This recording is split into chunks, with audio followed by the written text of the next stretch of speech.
훅 인터뷰. 모두를 위한 모두를 향한 모두의 궁금증 훅 인터뷰. 통일부 북한 지원부 안 된다. 윤석열 대통령이 통일부 변화 주문했습니다.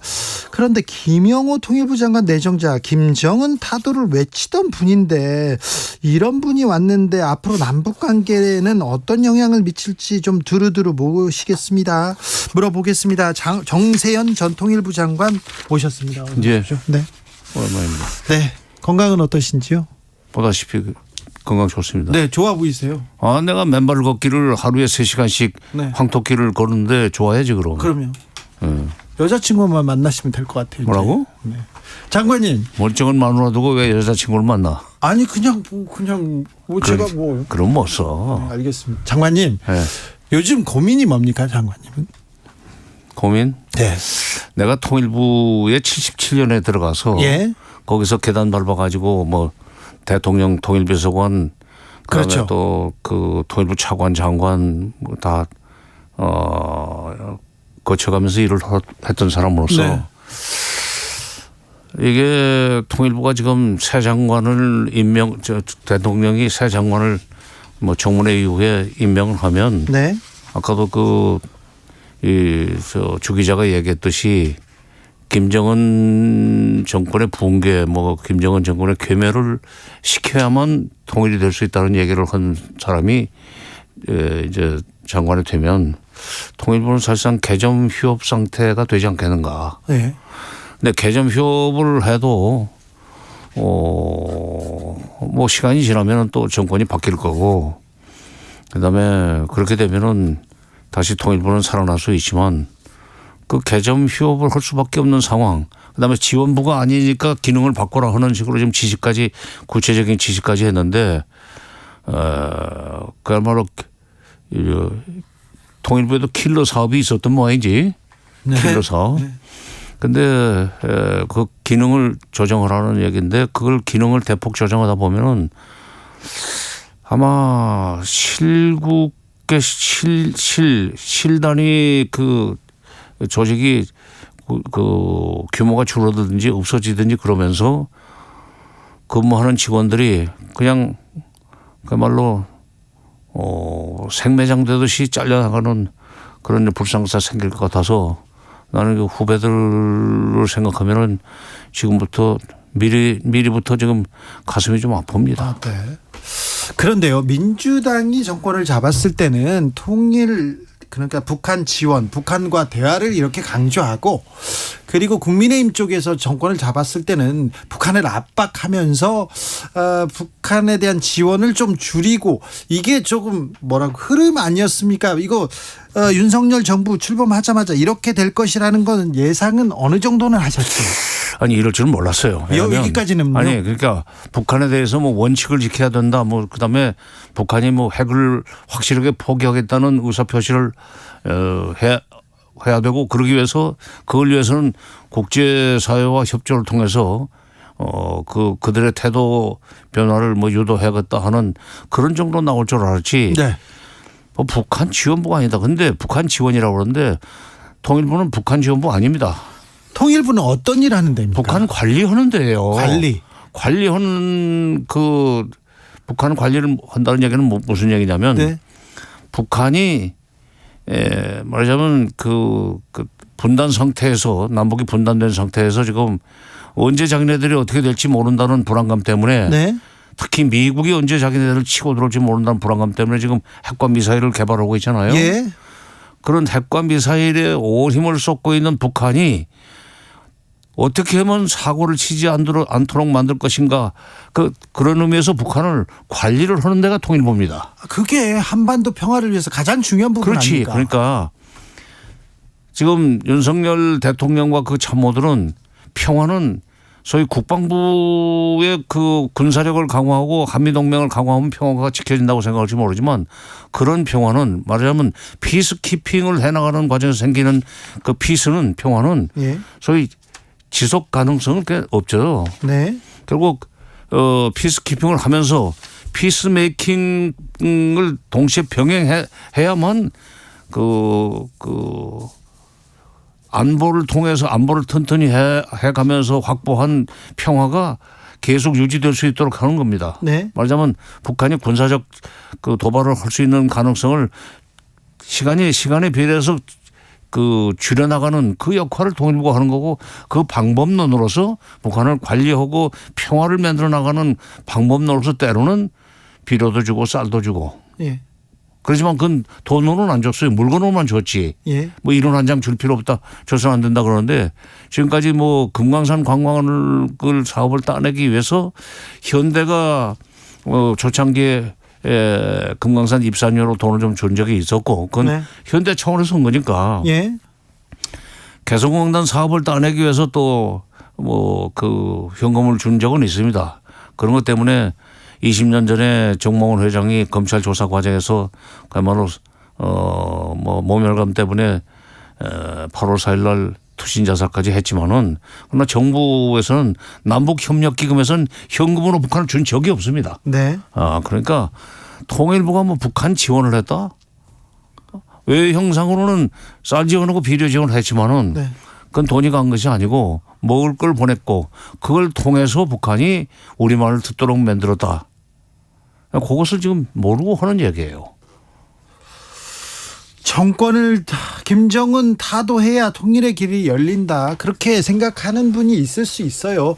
김정은 없으면 좋겠죠. 독재자는 사라져야죠. 그런데 정부에서 장관이 책임 있는 사람이 이렇게 얘기하면 이거는 남북 관계에 대해서는 남북 대화는 뭐 어렵다고 물 건너간 거예요. 적어도 이제 그런 철학을 가지고 있는 장관이 있는 동안은 국제 정세의 변화로 가령 예를 들면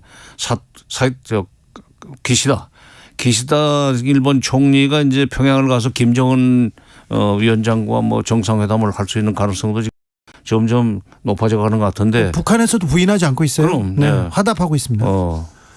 그리고 그 동아일보가 뭐 물밑 접촉이 상당히 진전된 것 같다고 그러니까 일본 정부에서는 뭐 공식적으로는 부인했지만 그런 뭐 일본이 미국한테는 사사건건 다 보고를 하게 돼 있고 미국한테 보고한 것이 결국 돌아서 우리한테까지도 들어오고 있기 때문에 동아일보도 그 얘기를 했을 거예요. 예. 그러면 이제 북일 간에 대화되고 남북 간에 북미 간에도 대화가 될 가능성이 있는데 그때 남북 대화는 없으면은 그때 책임은 누가 집니까? 대통령이 지든지 통일부 장관이 지든지 해야 될 거 아니에요. 남북 대화가 안 되고 있으면 북일 대화 되고 북미 대화 되는데 남북 대화는 꿈도 못 꾸는 그런 상황이 됐다. 이건 누가 이런 식으로 상황을 만들었는가 하는 국민적 그 비판이나 반론이 일어날 경우에 뭐라고 답변할 건고? 그리고 북한 정권 붕괴를 얘기하는데 네. 북한이 밉다고 생각하기 때문에 저건 없어져야 된다는 생각을 할 수는 있어요. 네. 세상사에 그런 거 있죠. 동네에서도 아주 그냥 고약하고 사고만 치는 그런 사람들이 있으면은 그냥 입버릇처럼 아이고 저거 언제 죽나 귀신은 뭐 하는 그런 얘기를 하는 사람들이 있지만 네, 그건 당연하죠. 그런 사람들도 네. 저건 죽지 않고 살아나가는 그 방법들이 있습니다. 예. 말하자면 독재자이기 때문에 독재 정권이기 때문에 없어져야 된다는 생각을 하는 것은 있을 수 있지만 바로 독재 정권이기 때문에 그 정권의 인민들이 또는 그 간부들이 도저히 저항을 못해요. 죽으니까. 그러니까요. 그리고 독재자임엔 분명해요. 뭐 김정은 일가가 그런데 그럼 네. 더구나 세습까지 하지 않았어요. 네, 독재자 타도하고 미워요. 그런데 그렇다고 해서 독재가 무너져서 군사적 위기가 온다던가 혼란이 온다던가 이거는 우리가 정말 경계해야 되는 시나리오 아닙니까? 아니 그 북한의 밑에서 소위 인민 봉기가 일어나 가지고 김정은이 뭐 쫓겨날 수 있는 가능성이 있다고 생각을 하는 미국의 전문가들은 있어요. 그러나 미국에서 소위 북한 전문가들이라고 하는 사람들 보면은 소위 북한 사람들의 정서라든지 북한과 같은 특수한 사회의 소위 그 정치 문화에 대한 이해가 없습니다. 네. 말하자면 자유민주주의적 그 프레임 속에서 전혀 자유민주주의와는 반대되는 그 생활을 하고 있는 사회의 그 어떤 메커니즘을 어떻게 이해를 하겠어요. 예. 그러니까 결국 미국의 전문가들이 먼저 이제 북한 붕괴론을 내세우기 시작했는데 80년대 말 90년대 초부터 그러니까 미국적 프레임에서 보면은 붕괴가 마땅하지만은 그러나 북한식 프레임에서 보면은 그런 문제점에도 불구하고 그 체제는 쩔룩거리면서도 그걸 걸어가게 돼 있습니다. 네. 희망적 관측만 가지고는 북한 붕괴는 일어나지 않아요. 이명박 정부에서도 그 북한의 과격한 그런 발언은 삼가했던 것으로 기억이 납니다. 그리고 박근혜 정부에서도 박근혜 전 대통령 통일 대박 얘기하면서 남북 간의 대화 뭐 이런 얘기까지는 했어요. 그런데 윤석열 정부의 대북관 통일관은 매우 좀 심각히 우려된다 이런 얘기는 상당히 계속됩니다. 강하죠. 그러니까 이명박 정부 때 통일부 장관들이나 박근혜 정부 때 통일부 장관들은 그 북한 붕괴를 시켜야 된다는 그런 얘기를 하는 분들은 없었어요. 권영세 전 장관도 매우 조심하게 아니, 얘기했습니다. 권영세 장관도 매우 조심스럽게 뭐 말씀을 하셨을 뿐만 아니라 네? 항상 그 대화의 문은 열려 있다. 예. 이런 그 입장을 기회 있을 때마다 피력을 했죠. 예. 그런데 이번에는 북한을 김정은을 없애야만 통일이 될 수 있다고 그러는데 그렇게 그야말로 속된 말로 엿장사 마음대로 김정은이 없어지지가 않습니다. 네. 알겠습니다. 엿장수 마음대로 안 없어집니까? 아무튼 통일부 장관 내정자요 후보자 이분께서는요 비핵화 공동선언이 남한한테 우리한테 오히려 족쇄로 작용할 수 있다 이런 얘기도 했고요. 그 얘기했습니다. 비핵화 공동선언이 우리한테 족쇄를 채웠다고? 네네. 물론 핵 개발 91년 12월 31일 날 네. 그 체결된 한반도 비핵화 공동선언은 사실 미국이 우리한테 그 족쇄를 채운 측면이 있어요. 예. 비핵화론칙이라는 것은 북한이 핵을 개발하지 못하도록 묶기 위해서는 남한도 핵을 개발하지 못하도록 묶어야 되겠다는 생각을 한 적은 있었는데 그러나 이제 그 이후에 한국 정부는 어쨌건 한반도 비핵화 공동선언을 확실하게 지키면서 북한이 핵 개발로 나가지 못하도록 만들기 위해서 미국과 긴밀하게 협력을 했고 우리는 착실하게 그 비핵화 원칙을 지켰는데 네. 지금 와서는 깨겠다는 건가요, 그럼? 윤석열 정부에 파기할 것을 촉구하기도 했습니다. 장관 후보자가. 교수 시절에 네. 정부에 들어오면 좀 다를 거예요. 달라져야죠. 이렇게 얘기하시면 안 되죠. 6.15 공동선언은 북한에 노란한 것이다 이런 주장도 했습니다. 그러면 노태우 정부 시절에 저게는 총리 간에 세계는 남북 기본합의서 91년 12월 말에 만든 거 그다음에 또 박정희 정부 시절에 보수 정권 시절엔 박정희 정권 시절에 72년 7월 4일 날 나온 7.4 공동성명 다 북한에 논란한 것이지 그럼. 자, 남북 정상 간에 그 합의한 것을 어떻게 논란했다고 그러는 거? 알겠습니다. 김정은 국무위원장 건강 이상설이 조금 계속됩니다. 계속 나오는데 어떻게 보십니까 이 뉴스는? 글쎄, 좀 너무 좀 뚱뚱해서 여러 가지 성인병을 가지고 있을 가능성은 있으나 그러나 이제 그것 때문에 굉장히 조심은 할 거예요. 그러나 김정은의 건강이 이상해서 그거 설사 말하자면 권좌에서 물러난다 할지라도 그 후계자는 다시 백두혈통에서 나올 거예요. 이미 10몇 살짜리 김주애를 데리고 다니잖아요. 네. 고종이 임금될 때가 12살이요. 네. 알겠습니다. 아니 섭정만 잘 두면은 네. 얼마든지 김일성 가계가 최고 지도자로 그 역할을 하면서 실질적으로 다 돌아가게 돼 있지. 네. 그러니까 김정은이 죽는다고 그래서 김정은이가 권좌에서 건강 때문에 사라진다. 그런다고 해서 북한 정권이 무너지는 건 아니에요. 뚱뚱하긴 한데 또 크게 건강에 문제가 있는 것 같지도 않아요. 어떻게 하라고 그건 또. 얼굴 보면 그렇게 잘 먹고 있던데요. 근데 이런데 막 얼굴에 뭐가 나고 하는 거 보면 지난번에 당 중앙위원회 전원회 때 보면은 네. 그 얼굴 그 동영상을 좀 클로즈업 시켜서 보니까 예. 속병은 많은 것 같더구만. 속병이. 네. 그래서 여드름 같은 거 많이 났더라고요. 그 나이에. 예. 저도 납니다 요새도. 그러면요. 윤석열 정부의 대북 정책은 어떻게 보십니까? 어떻게 흘러가리라고 보십니까? 그리고 어떻게 좀 변화했으면 좋겠다 이런 바람도 있을 텐데요. 근데 지금 뭐 원칙이 있는 대북 정책 또는 가치 지향적 대북 정책을 새로 입안하겠다고 이미 좀 공표를 했어요. 네. 지명자가 된 뒤에. 그러니까 권영세 장관 시절에 대통령이 8.15 경축사에서 천명했던 담대한 구상은 이제 그건 폐기되는 겁니다. 네. 담대한 구상은 폐기되고 새 대북 정책이 나올 텐데 그런데 이제 가치 지향적이다. 그다음에 원칙이 있는 대북 정책을 하겠다는 얘기는 결국 인권 문제를 거론하겠다는 얘기예요. 네. 인권 문제를 거론하면은 뭐 비핵화 시키는 것보다 인권 문제 해결하는 것이 더 어려울 거예요. 그렇죠. 그렇죠. 왜냐하면 북한 사람들한테 인권 개념이 없어요. 네. 북한 주민들한테는 네. 인권이라는 단어가 없어. 인권이라는 단어를 몰라요. 무슨 인권이 뭡니까 하는 식으로 질문을 해요. 예. 그러면서 오히려 이제 그 북한 지도부나 노동당에서는 뭐냐면은 바깥에서 이제 인권 가지고 인권 개선하라고 압력을 넣으면 인권보다도 그 국권이 우선돼야 된다.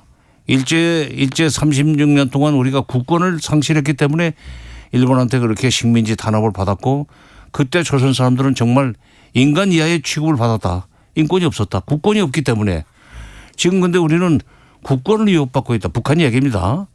미국을 비롯한 또 남한의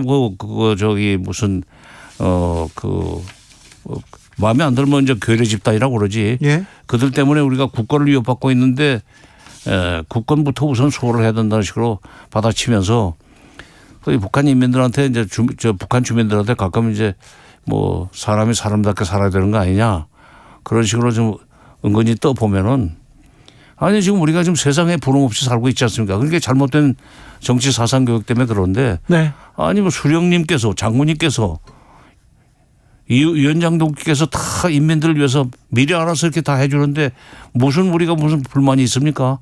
그대로 따라가기만 하면 되죠. 이런 세상에다 대고 인권을 개선하라는 식으로 얘기를 하면 그거 진짜 그 귓등으로도 안 들어요. 네. 오히려 이제 그것 때문에 긴장만 더 고조돼요. 네. 비핵화 하라고 하는 요구보다도 인권 개선을 하라고 하는 요구는 바로 밑으로부터의 체제 붕괴를 유도하려고 그러는 걸로 받아들이기 때문에 반발이 더 클 겁니다. 미국과 일본에서도 계속 인권을 무기로 북한을 계속 이렇게 비판했기 때문에 또 이 얘기가 나오면 움츠러드는 것도 또 좀 이해할 만한 대목이기도 합니다. 그런데요. 북한하고 일본하고는 접촉 잦아진 거 분명한 것 같습니다. 그런데 현정은 현대 회장 이렇게 방북을 또 이렇게 뿌리칠 이유는 뭐였을까요? 왜 안 만나줬을까요? 그러니까 실제로 이제 그 방북 신청을 하겠다는 의사 표시만 네. 했죠 언론에다가. 네. 그다음에 통일부에다가 이제 신고만 하고 그리고 정식으로 북한 조선아태평화위원회에다가 연락도 안 했어요. 안 했어요. 안 했지. 하기 전에 외무성 국장이 나서 가지고 남쪽에 어떤 인사도 북쪽에 들어올 수가 없다. 네. 미리 단호하게 선을 그어버렸단 말이야. 네. 말하자면 차단 막을 친 정도 아니라 차단 장벽을 쌓는데 네. 그건 뭐냐면은 지금 윤석열 대통령이 29일 날 자유총연맹 그 창립기념 대회에 가서 연설을 하면서 네. 소위 그 무슨 반국가 단체들이 종전선언을 무슨 노래 부르고 다녔다느니 예. 그러면서 문재인 정권을 지금 반국가 단체로 지금 규정을 했고 반국가 세력. 그다음에 세력이지. 그렇지 단체보다. 그리고 지금 장관 29일 날 발표됐나요? 장관 후보자가 김정은을 결국 없애야만 통일이 된다는 식으로 얘기를 하는 거 보고 적어도 윤석열 정부, 윤석열 대통령과 김영호 장관이 직에 있는 동안은 남북 대화는 없다. 그리고 남북 교류 협력 사업도 꿈도 꾸지 마라. 그런 의미에서 이제 너희들과는 남한과는 저희 91년 12월 달에 체결된 남북 기본합에서 규정한 저희 남과 북은 국가 대 국가의 관계가 아니라 네. 통일을 지향하는 과정에서 잠정적으로 형성된 특수관계라는 민족 내부 특수관계 그 입장을 버리고 네. 국가 대 국가의 관계로 이제 넘어가자는 그런 선언이었습니다. 그래서 앞으로 북한 가려면은 비자 받으라는 얘기요. 아이고 남북은 만나야 되는데 북한을 위해서가 아니라 우리를 위해서도 바로 그거예요. 예, 평화는 정착돼야 되는데 북한을 위해서가 아니라 우리를 위해서 우리를 위해서 북한을 끌어안아야 돼요. 관리를 해야 돼요. 네. 그걸 지원한다고 해서 그런 짓 하지 말라는 식으로 하면은 그거 어떻게 합니까? 남과 북이 좀 긴장을 완화하고 평화로 나가면 우리의 국력이 그만큼 세질 텐데 국방비를 조금만 줄이면 우리 미래 세대에게 부담이 그만큼 줄어들 텐데 걱정은 아니 커갑니다. 김영삼 대통령도 네. 그 야당 정치인 출신이고 그랬지만은 그 양반은 이제 기본적으로 보수적인 대통령이었었어요. 내가 이제 그 밑에서 비서관도 했는데 네. 그 김영삼 대통령도 네. 북한에 대해서 원칙 있는 정책을 추진하려고 애를 많이 썼어요. 네. 호락호락하게 넘어가는 분이 아니니까. 그러나 북한이 그때 95년에 식량난을 호소하고 나서니까 일본이 지원했죠. 우리가 먼저 지원을 했지. 네. 지원하죠. 그건 뭐냐. 동포가 굶어 죽는 것을 눈뜨고 볼 수는 없다. 알겠습니다. 네. 그 얘기는요. 다음 시간 좀 길게 하겠습니다. 그래요? 예. 동포죠. 우리는 한 언어를 쓰는 같은 민족이죠. 형제죠. 우리가 도울 수 있으면 도와야죠. 글쎄 동포로 관리를 해야 되는데. 그러게요. 그 관리는 다음 시간에 하겠습니다. 정세현 전 통일부 장관이었습니다. 장관님 감사합니다. 예. 조심히 가세요. 감사합니다. 네. 예. 교통정보센터 다녀오겠습니다. 정현정 씨. 네, 지난밤 전국에 강한 비